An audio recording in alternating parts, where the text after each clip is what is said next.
Welcome, everybody, to the, what are we calling this? Offseason Live. My first offseason live, brainchild of Nick Nelson. Instead of doing an offseason handbook this year, we're doing a bunch of presentations about the offseason, especially because this is going to be kind of a weird offseason, right? We don't really know what to expect in a lot of ways, and a lot of that is going to be reflected in the talk tonight. I'm John Bonus of Twins Daily. With me, Nathan Palmer. Say hi, Nathan. Hey, everyone. and Ted Schwerzler. Hello. Did anybody else bring a post-game pint to the or postseason pint? I don't know what exactly. I have a fireside flannel from Liftbridge. Ooh, that sounds good. Like a porter or something? It's a brown ale. Giddy up. I have got I something just have new. water tonight. Okay. My wild cup, which at one point held a pint of some sort, but not anymore. I've got a Ladona Big Mama Blonde Ale. I don't even know where Ladona is. Winona? No, it's Ladona. Here. Oh. So, excited about it. All right.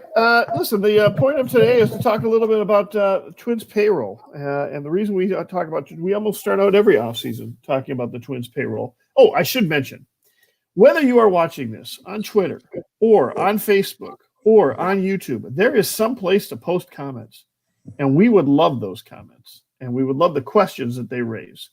And in fact, I've specifically given instructions to Nathan and Ted to keep an eye on those and start popping them up and interrupting me if they see some good stuff out there. So as we kind of walk through some of the things that were going on, if you've got some questions or you want some more detail or you think I'm off base on something, I'd love to get some feedback on that. Twins payroll is how we almost always begin every offseason because that tends to be the limiting factor if you are the Minnesota Twins. That isn't always a limiting factor. I think that's actually a limiting factor for most teams, but it's especially been true for the Twins that once you kind of get an idea of where their payroll runs, what sort of payroll they have right now, and then what's available to them, you get a much better idea of what to expect for the offseason. And that's been the case for 15 years, and I think it's the case for this year as well. But it's a little bit trickier this year. And so let's talk a little bit about one of the but I do think that what we see right now is that if you take a look at the Twins payroll, there's 6 big decisions they've got to kind of come to, right? The first one is going to be how much their payroll is going to be this year. We're going to talk a little bit about that and the challenges around that this year given the pandemic. Then they also are going to have spots and questions about at the DH spot, left field, starting pitcher, closer, and then a utility player. Okay. Let's start out with trying to figure out how to decipher what the payroll is going to be. Generally, we can get some idea kind of close. And it goes with something like, in a good year, you will expect the payroll to go up 10 to 15%. That's the way it goes across Major League Baseball. In a down year, it might be cut back a little bit as they become less competitive. Here's the payroll numbers that they've been for the last 3 years. This year's payroll is supposed to be $138 million. It was prorated to $49 million, meaning that because they only played 60 games this season, they only had to pay the players 60 out of 162 games, and they only had to spend $49 million in payroll. However, the question is, what kind of payroll level would make sense for 2021? And for that, well, the answers could be all over the place, right? We would normally expect about a 10% increase, which would put the Twins at about $150 million. Right? Even if they were just staying even, we'd expect something like $138 million. But this is a pandemic year, and this upcoming year, we don't know whether or not there's going to be any fans in the stadium and what Major League Baseball is going to do about that across the board.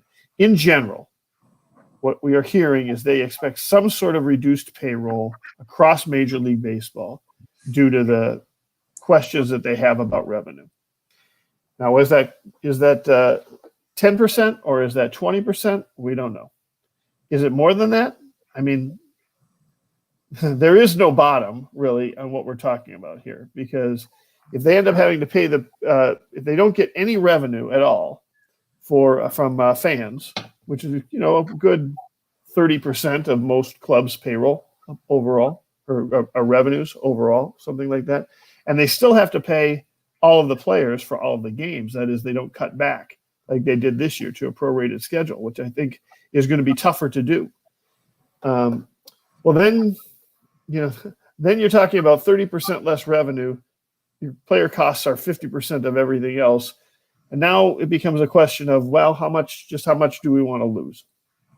And so, the rock bottom, I think for the Twins is about $90 million. Now that's, I think, really aggressive. And I think that's the reason I'm willing to go that low is because at that point you start making really stupid decisions regarding your payroll, right? After that point, you're just making decisions that are dumb, where you're clearly getting rid of players that are worth far more than what they're getting paid, right? But up till that point, you don't really. Which brings us to sort of where things sit right now. All right. Now, this is kind of small to read. I don't know how many people can really get into that. And I'm going to try and go down, take a look at the actual. It's bigger if you blow it up. I can blow it up? Yeah, if you make it your full screen. Oh, yeah. Here. Like that, you mean? Yeah, Yep. Okay. All right. Let me take a look at what we've got on that screen there. All right. Just to walk through some of the numbers here in case people have questions. And again, guys, interrupt me if people are raising any questions about some of these numbers or where they came from. Mitch Garver is eligible for arbitration. I assume they'll bring him back for $2 million. Miguel Sano is under contract. He just signed a big 3-year deal coming into this year. He makes $11 million on that contract this year. That is the most he gets paid of the years that he's a Twin. They kind of front-loaded that contract a little bit. Luis Arraez makes somewhere between $600,000 and $700,000. He's in the first 3 years of his service time, so therefore he gets paid generally between $600,000 and $700,000. Josh Donaldson, of course, big contract, $21 million, and under control for three more years at that price. Jorge Polanco signed a long-term deal before last year that kind of keeps his salary nice and low, but that means that he's also guaranteed $4.33 million. I have left field open right now. So that number is not going to be included in sort of our total payroll. That's because Eddie Rosario is there, and Eddie Rosario is eligible for arbitration. That arbitration tag is going to be about $10 million. And we've got to figure out if we're going to really spend $10 million on Eddie Rosario next year. It's hard to guess exactly what Byron Buxton will make in arbitration this year. My guess is it's between $6 and $7 million, or at least between $5.5 and $7.5 million. We'll put 6.5 as a midpoint there. Max Kepler is also under a long-term deal similar to Jorge Polanco. He signed something before the beginning of last year, and that something gives him $6.5 million this year, and he's under control for several more years. It's a nice below-market contract. Yeah, to interject there, hell of a deal to have Kepler sign in 2021 for the same amount that Buxton is probably going to get through arbitration. Correct. And it'll be even more of a deal in the following year because Kepler's salary does not rise real quickly. Whereas, right. Arbitration will. Taking a look at the bench real quickly, I should mention DH. I have not put any money into the DH spot yet. That's because the DH is leaving the Twins. It's Nelson Cruz. He's a free agent, or he at least has the option of leaving the Twins. He will be out on the market, available for a deal. We've kind of pegged him at right now about $14 million. It could be as high as $16 million. It could be as low as, $12 or $13 million. The truth is with the way the offseason is this year and how tight money could be, it could be that that a lot of players out there are coming back at a bargain. But if you're taking a look at, sort of what you would normally expect, I think Cruz at $14 or $15 million is about right. And then we have the bench here below. In the bench area, we've got, whether or not we are playing as a fourth outfielder, Jake Cave or Lamont Wade. They're sort of that team control $600,000 option. Whoever they were to get at middle infield, if it's somebody internal, that would be about the same price. Ryan Jeffers, catcher who was called up last year, also at that price. And then I've also left a big blank for other in case we want to go spend on a utility player like Marwin Gonzalez. Right now, we don't have any money set aside for that. All right. We should mention that Marwin Gonzalez is a free agent, Ray Adrianza is a free agent, and Avila, who is the backup catcher, also a free agent. And we've set their free agent market value as I'm putting the free agent market of something like 2, 4, and 4. We will be having a review of all of the free agents that are available on Tuesdays and Thursdays as part of Offseason Live, starting this Thursday, where we're actually going to be talking about all of these players who are becoming free agents and how much we think they could be going for and whether or not they can return to the Twins. So stay tuned for those. Next. Pitching. Let's start at the top with pitching. Kenta Maeda was the number 1 pitcher for the Twins. I've got his contract now. He's under contract, but he's got a goofy contract. He makes $3 million a year, and then he has a whole bunch of incentives tied to that. For instance, he gets a $150,000 incentive for making the opening day roster. Right? So really, that's at least $3.15 million. Then he also gets contract. He gets more for as many games as he starts, and he gets more for how many innings he pitches. For our budget, I put that at $8.15 million salary next year. That is 25 starts, between 25 and 30 starts, and between 140 and 150 innings pitched. If he goes over that, it would be slightly more. If he gets to say 160, 170 innings, but not to 30 starts, it would probably be 8.6, 8.5. Which, by the way, brings me to something I want to point out the top thing at the top here. Back of the napkin payroll is what we call this. The idea of this is back of this exercise is not to absolutely nail every 1/100th of every $100,000 fraction that's out there. It's just to get us to the point where we are kind of within about a range of $5 million overall, so we can get a sense of whether or not they can go and afford a $10 million free agent, a $5 million free agent, or a $20 million free agent. Okay.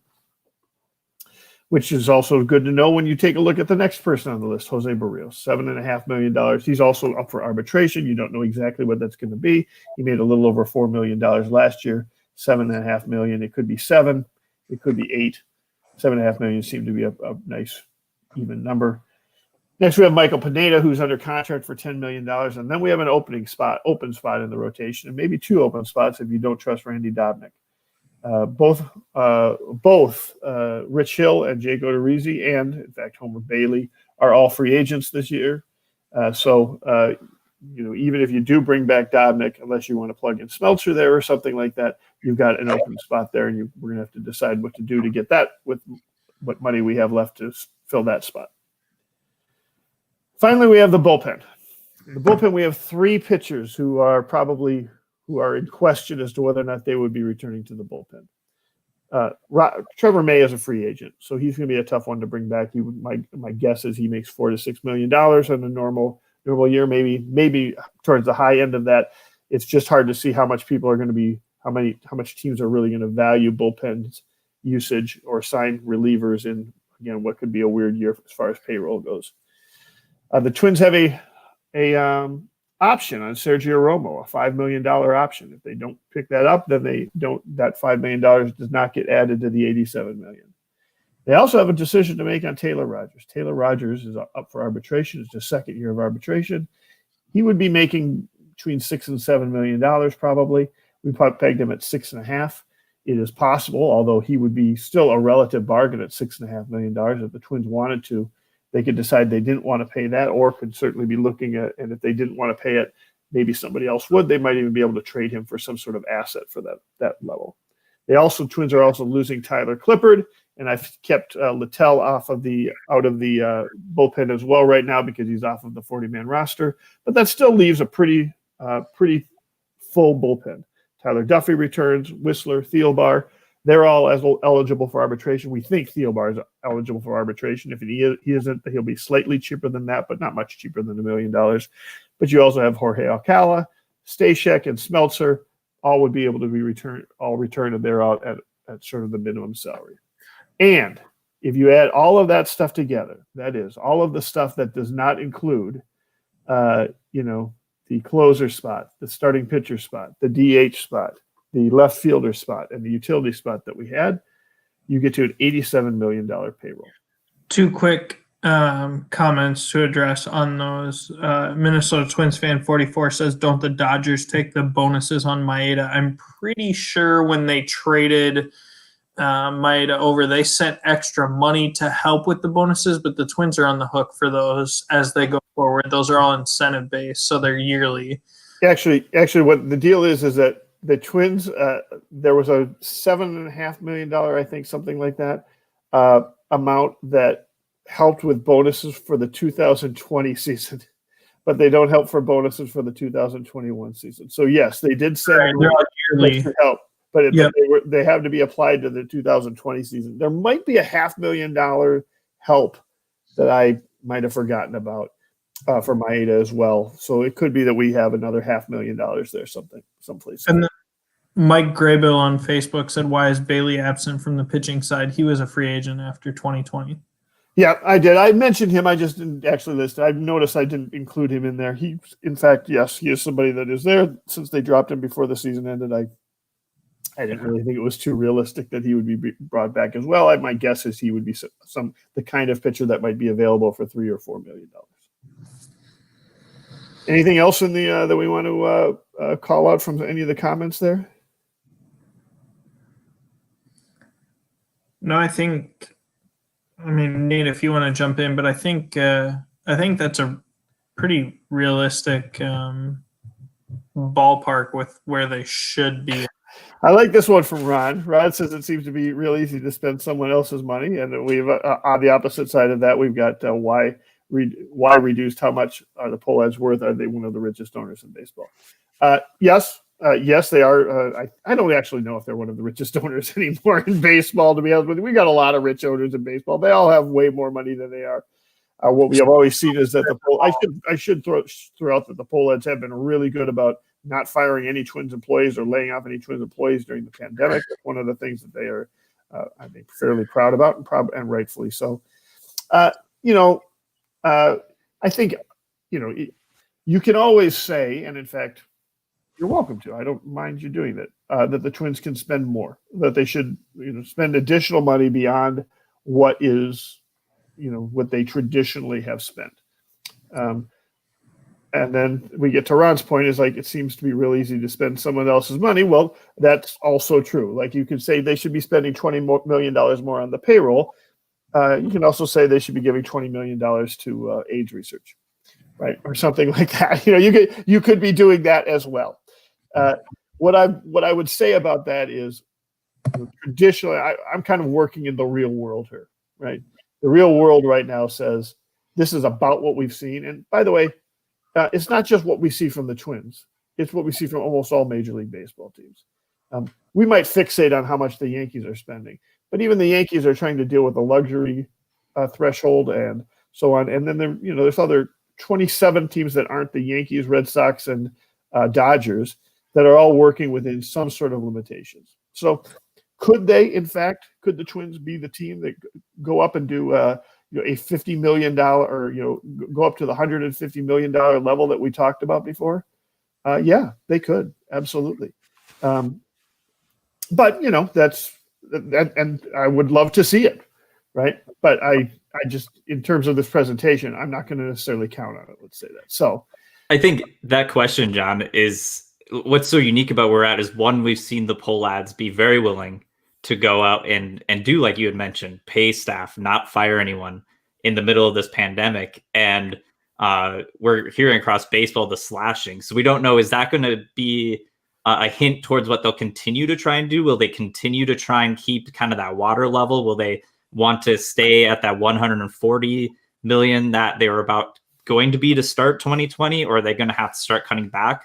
Or is it even that more aggressive side that they're going to say, maybe Felvy and Levine pull them in the room and say, hey, if we drop that 10% like we normally would, maybe that's going to be enough for us to find this market edge on what's going to happen across baseball.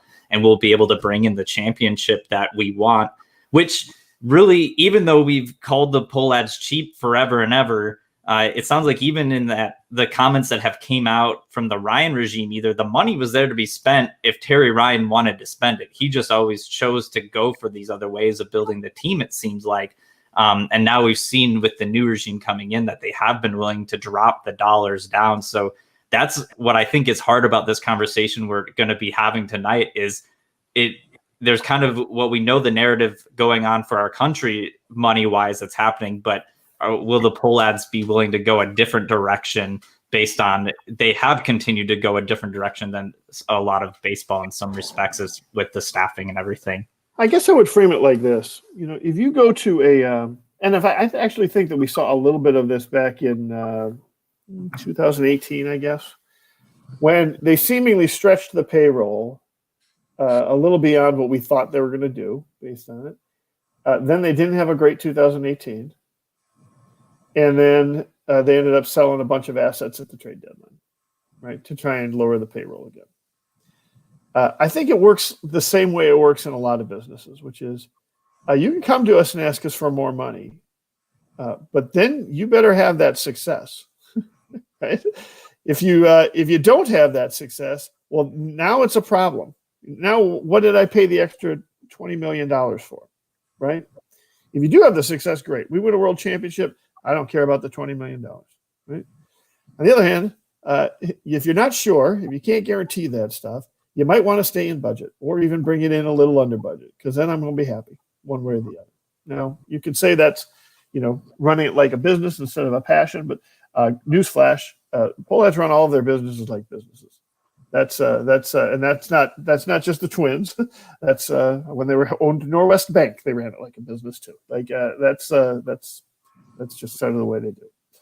All right, let's talk a little bit about sort of where this brings us. So we've said that we've got about $87 million committed to smart buys on the players, but frankly, that doesn't include a lot of the players that I think people might want to bring back. Right? It doesn't include Eddie Rosario, doesn't include Nelson Cruz, doesn't include Taylor Rogers, doesn't include, there's where we're going to have to start making some additional decisions.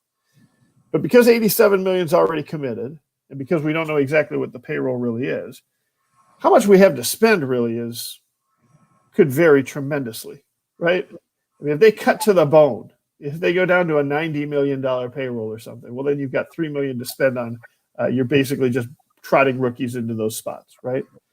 If they go up to, then they got 20 times that to spend. They got $63 million to spend. Then you're a player on wherever you want to play in the free agent market. My best guess right now is somewhere between 10 and 20% cut. I would put it at maybe 115 or $125 million.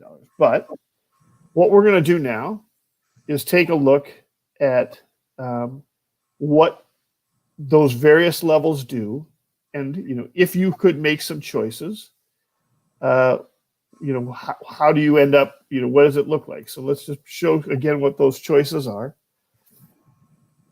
We've kind of figured out the money aspect of it.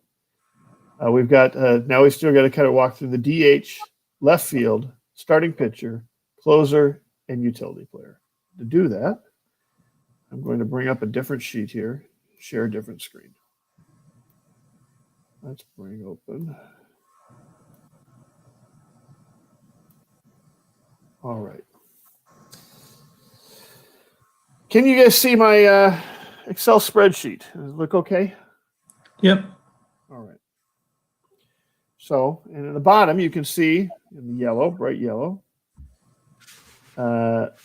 80, like I said, just about $87 million worth of payroll right now.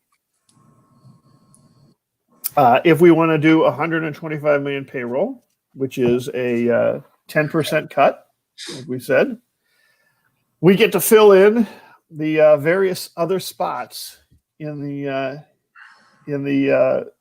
and start prioritizing where we're going to spend the remaining $28 million worth of money. So here's what I would maybe suggest. I'll throw out mine, and then Nathan and Ted start thinking about what you would do, and then frankly, I want to get some feedback from other folks out there. Who do they want to see plugged in to what spot, right? So let's say we are going to throw. We're going to let Rosario go, and we're going to put Kirilloff in left field. And he's going to cost us $600,000. We're going to bring back Nelson Cruz, and we managed to get him on a one-year deal with incentives for next year. And he's going to cost me $14. I am going to. I'm just going to punt on the utility player for now. I'm just going to pick up a low free agent, a bargain shop for maybe $2 million. So I'm kind of leaving myself exposed there. I try to bring back somebody of decent quality, maybe a $10 to $12 million pitcher.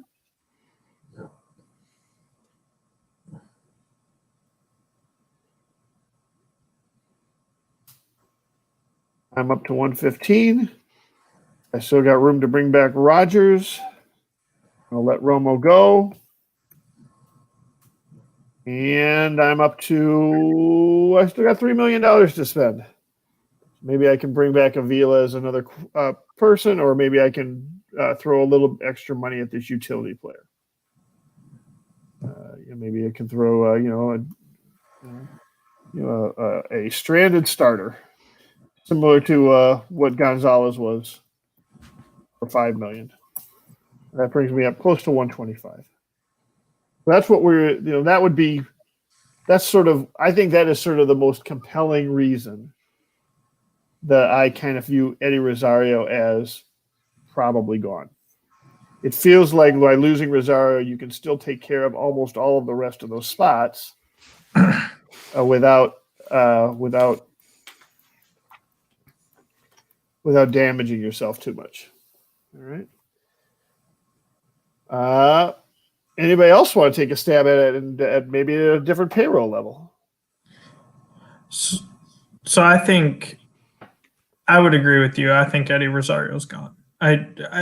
You paying $10 million, $9 million, even $8 million for a guy that's right around the 800 OPS mark just isn't smart. You can get that on the open market for significantly less than that, and you're not strapped by that arbitration inflation. Alex Kielloff could be expected to hit that, and if not, then you plug in Trevor Larnach. I mean, you have two guys that are very similar in profile that could do the same thing for $600,000. So if you're going to slash payroll, that's a very easy way to do it internally without compromising much. Eddie Rosario is a fan favorite. He is an electric player, but he's waiting for what he provides to a team.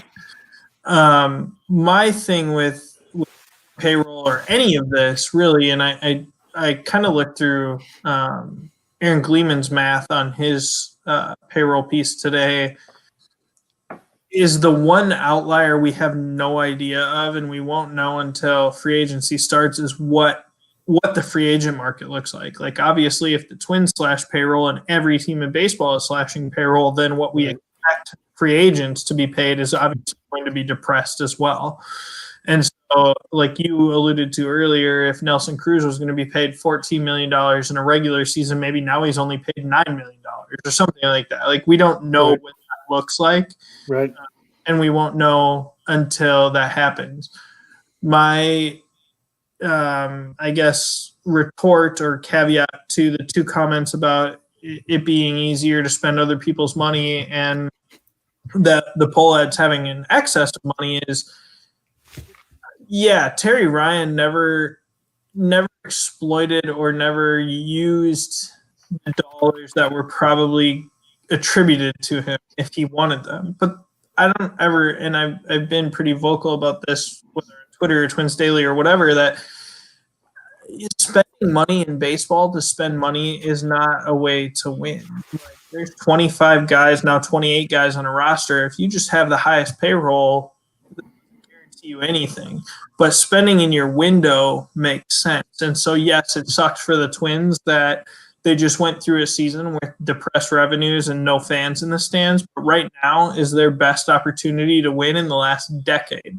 So for them to suggest, hey, we have this opening, let's depress our payroll, I struggle with that a little bit. And I struggle with that to the extent of, if you're going to pump up the fact that you kept all your scouts and all your internal people on board, but you didn't commit to winning on the field because you had depressed revenues, that's a little hollow for me. Yeah, We'd feel like the Cleveland Indians at that point. Right. Yeah. Like, yeah. Well, I you mean, that's a great example, Nathan. Actually, the Cleveland Indians are a team that is running into something similar to this on a yearly basis, right? Their payroll is not increasing. They have a lot of these players similar to us that are entering arbitration. They become more and more expensive. And what they end up doing is making tough calls.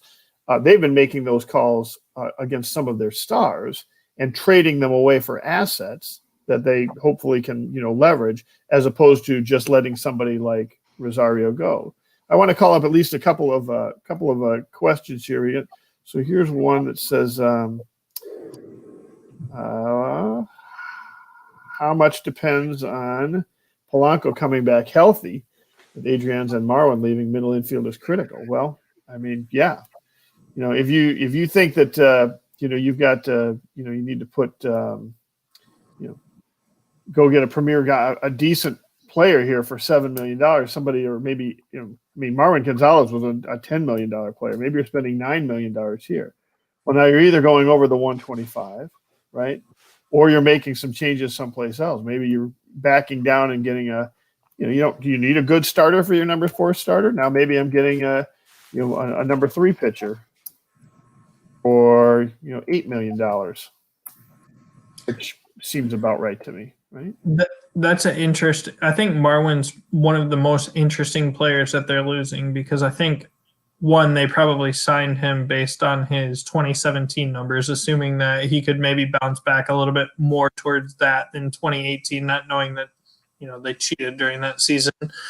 But also that he could play outfield. And I think this year, going into 2021, it's a little bit where they're at constructively. They have more outfielders now, to the point that they don't necessarily need their outfielder to be like I can't even think of who before Marwin and Adrianza, but they had miscast infielders playing left field at times in 2018 and 2017. Right. You need that now. You need a middle or a utility man that can play second base when Arias has knee problems, or third base when Josh Donaldson has calf problems. We got Ron out there asked us about Josh Hader. Josh Hader is not a free agent. He is somebody that you would have to make a trade with Milwaukee for. Now, that doesn't mean that he's been rumored to be available by Milwaukee.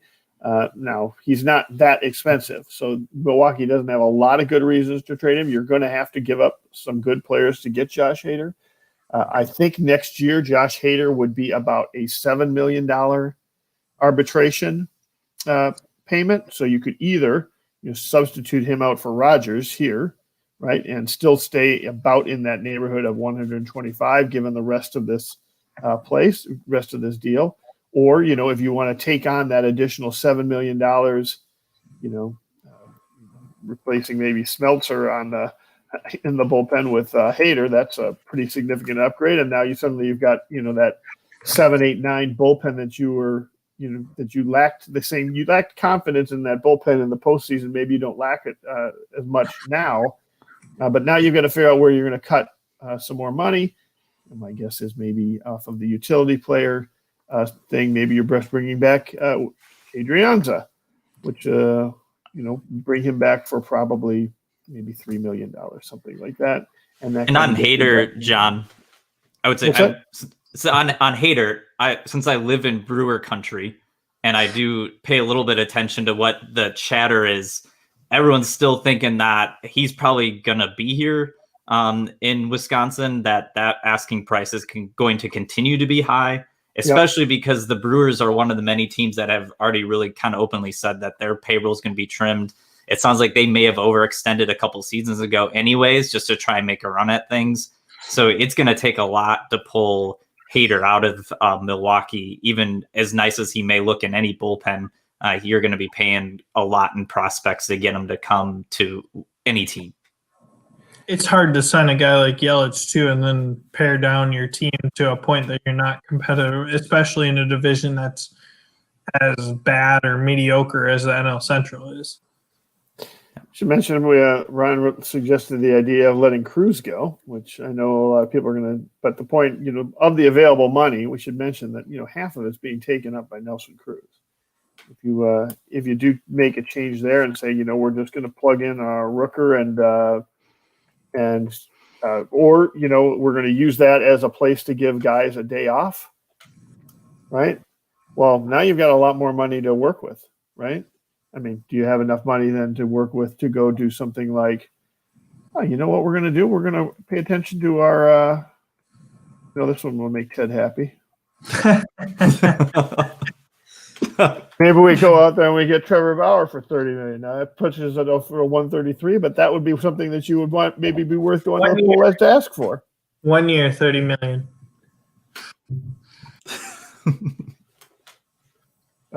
Maybe 1 year, maybe not. Do you think Trevor Bauer will take a multi-year deal if one is offered to him? I think I've talked. I hate because I don't know her well, but I know her more than just in passing, and I feel like his agent is more level-headed monetarily than he is. She could probably convince him to accept a few $100 million of guaranteed money. Is that what you're saying? He's not going to allow him to turn away some ridiculous guaranteed deal to say, you know what? No, I'll do that again next year. I could see her going along and them going along with that path, but if the right deal presents itself, you're not going to say, yeah, let me bet on myself a year from now. I do not think he will take like a 4 or 5 year deal, though. I would be shocked if that happens. I could see him taking a 2 or 3 year deal that's a lot of money, or I could see him taking a 1 year deal that's just a ridiculous amount of money. I should mention one of the things that I find kind of interesting as well is that, we're kind of assuming I threw in here $125 million, which is, maybe 12%, 10%. That's about a 10% cut. If we go down to, the lower end of that, and we say it's going to be closer to 20% cut, or even a 16, 17% cut, and we go down to 115, well, things get a lot trickier. And at some point, you've got to start prioritizing what you're going to do in each of these 5 slots, right? So let me ask you, now you've got, $30 million left to spend, or not $28 million left to spend. I presume the top priority is bringing Nelson Cruz back. Is that true for everybody? If it's a $13-14 million deal, you can get him on a 1 year deal. I tell you right off the bat, that's what I kept thinking. Cruz was the piece you had to put in. But the thing that pauses me as we've been talking through these things, I look at that starting rotation, and as good as it was in 2020, but also think of how many injuries happened along the way. If anything happens to any of that top 3 group, we're all of a sudden in like some of those years of purgatory where it felt like we were pulling any warm body up from AAA to fill out some of those spots. So it just makes me wonder, as you think the team's going to go as Donaldson goes and Sano goes and Kepler goes and Buxton goes. And if those guys aren't going, it might not matter who's the DH and who's the left fielder at that point if they aren't going. If it's Garver goes. So does it make more sense to throw the money into a 4th rotation spot or even into some of those bullpen spots just to be able to ride any injuries that may happen? If you need to give Barrios a couple of weeks off because he gets back to some of those fatigue things we've seen happen in the end of the seasons around that August frame on a full season. Like I said, initially I was thinking going in, you have to have Cruz or Rosario just for some of consistency, because it seems they're the 2 that kind of have helped to bring a little bit of that. But now I'm looking at it and it's kind of, if that offense doesn't go without him and your rotation is awful too, and maybe it doesn't matter at that point. Maybe it's just the season's over. But I wonder if that's maybe if you're having to cut somewhere, if that's a better place to put the money, even though we have 3, what looks like good starters to go into the season. It is a positive that, as opposed to some of those doldrum seasons, they do have guys that could fill Cruz's spot or they don't have anyone that could fill Donaldson's spot, which is unfortunate. I mean, they don't really have a third baseman. Sure, you could move Polanco over or whatever, but they do have top prospects that can hit. They might not be, you're truly major league ready across the board, but they have top prospects that can hit. And if you deal with injuries in the lineup, you could probably back those better than you could the rotation. I mean, Balazovic and Duran, you don't know 100% what they fill in like. I lean a little bit weary of, age is going to catch up to Nelson Cruz eventually. So I get a little bit afraid of committing money there, especially if it's a 2-year deal. I would rather see that be a 1-year deal with a hefty option. But that's a real interesting point, Ted. But what you're saying is, if you take a look at those 5 spots, the one that is least replaceable right now is starting pitcher. Right? That bullpen, we've got lots of options with the bullpen now. They Taylor Rogers, we get that. We've got lots of options that can DH or play left field. We know they're not all Nelson Cruz, not Kirilloff, right? But there's some upside there. Certainly, you've got options from a utility player, although it's not that's only because everybody has options for utility player, depending on how it's you're replacing with a player of lesser quality, but you've got a player, right? But with starting pitcher, I don't know what they've got, right? It goes from a number, from whoever it is down to, I think Devin Smeltzer is the fallback plan right there, right? And, nothing against Devin Smeltzer, but, Devin Smeltzer and Lewis Thorpe were the guys that we were kind of planning on there. I don't think either of us I don't think you're going to feel comfortable starting the season with them. Now, I should just call out, we got it on the chart right now. If you bring back Cruz, and you go and get a number 2 starter, and the payroll is only like something like 115, which is not inconceivable. It's a very little difference between 115 and 125 overall, right? They're both, 10 to 15%, but it really hamstrings you then. Suddenly you aren't bringing back Romo or May or Rogers. You're not going and getting your quality utility player. You're almost definitely you're not bringing back Rosario. That's what happens between 115 and 125. Now, maybe you get up to 125, and you get a little more room to add a utility player. You get them a little more room to bring back one of your bullpen options, right? But you're not bringing back 2 or 3 bullpen players for 125. You bring up a good – listening to you think through it and talk through it, a good – I don't know how this works, and I don't know how it works at the winter meetings, or I don't know how it works in the off season either, but you can sit there and think, well, we want to decrease payroll, but we don't know what we want to decrease it to. And so we sit there and we talk about, well, let's offer this guy X amount of dollars. Well, what if that guy's agent never gets back to you with what the opposite team offers him? Like, the market this offseason is going to be so interesting because I would believe in a ideal world everyone is decreasing payroll because they lost out on some certain revenues this year. But to what extent and what amount that's shared? I mean, if you lose out on a guy for $1 million or $2 million, you're going to be pissed about it. But what if that guy's agent just takes the best deal or the most amount of money?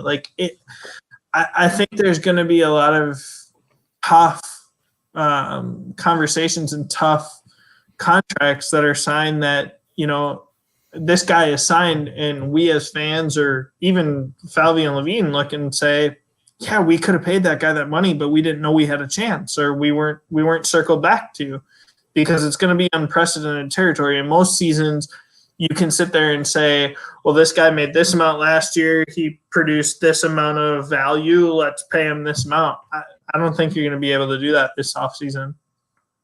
On the other hand, we could say, sometime in January, we see a vaccine, right? We get enough sense that suddenly everything's going to be more or less back to normal. We've got a payroll of $140 million again. Twins are sitting there with $53 million to spend. Well, then Cruz makes sense. I mean, then the prices go up, right? But Cruz makes sense. You might still keep Rosario for that matter. You might just bring back the whole gang. Bring back maybe Odorizzi on a 1-year deal to prove himself again, something like that, and run with it. Or maybe you go and try and target another high-end free agent. Somebody that's going to be the top of be your number one starter. Bauer.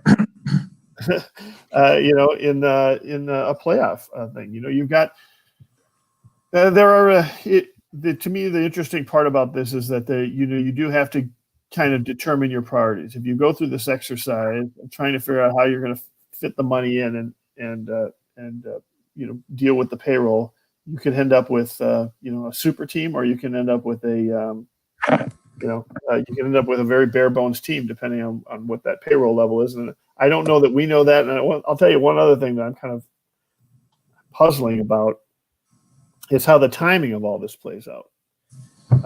I'll say that on two levels. First of all, I don't know if they're going to know when, I don't know at what point during the offseason baseball is going to know how many games they're playing and whether or not they're going to have fans.